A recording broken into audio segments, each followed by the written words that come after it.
मुस्लिम में आप सबको सलाम। खुदावंद आपको और आपके ख़ानदान को बरकत, सेहत और तंदुरुस्ती अता करे।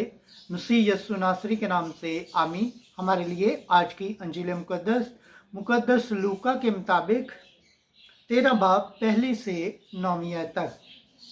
अगर तुम तौबा ना करो तो तुम भी इन्हीं की तरह हलाक हो जाओगे। खुदा बाप, बेटे और रूह कुद्दस के नाम से आमीन।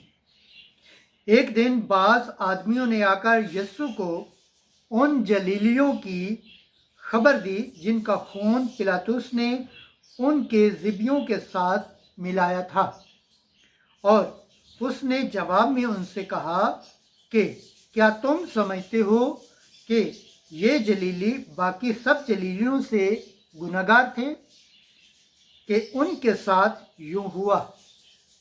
मैं तुमसे कहता हूं कि नहीं, लेकिन अगर तुम तौबा ना करो तो सब इसी तरह हलाक होगे।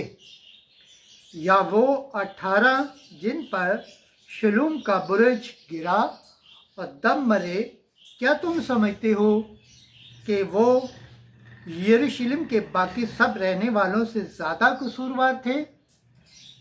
मैं तुमसे कहता हूँ कि नहीं, लेकिन अगर तुम तौबा ना करो तो सब इसी तरह हलाक होगे।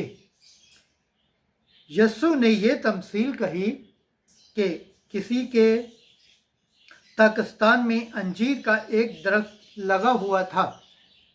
उसने आकर इसका फल ढूंढा मगर ना पाया।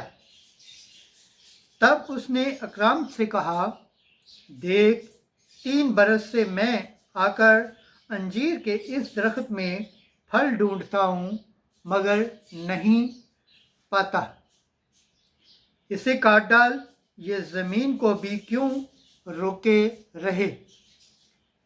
मगर अकराम ने जवाब में उससे कहा कि ए खुदावंद, इसे साल और भी इसे रहने दे कि मैं इसके गिर्द हाला खोदूं और खाद डालूं, शायद के आइंदा फले, नहीं तो फिर कटवा देना।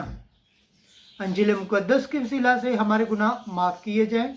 ऐ मसीह, तेरी सताइश हो। खुदावंद के पाक कलाम पढ़े और सुन जाने पर खुदावंद की बरकत हो। खुदावंद का शुक्र हो। आमीन। खुदा बाप, बेटे और रूह कुद्दस के नाम से आमीन।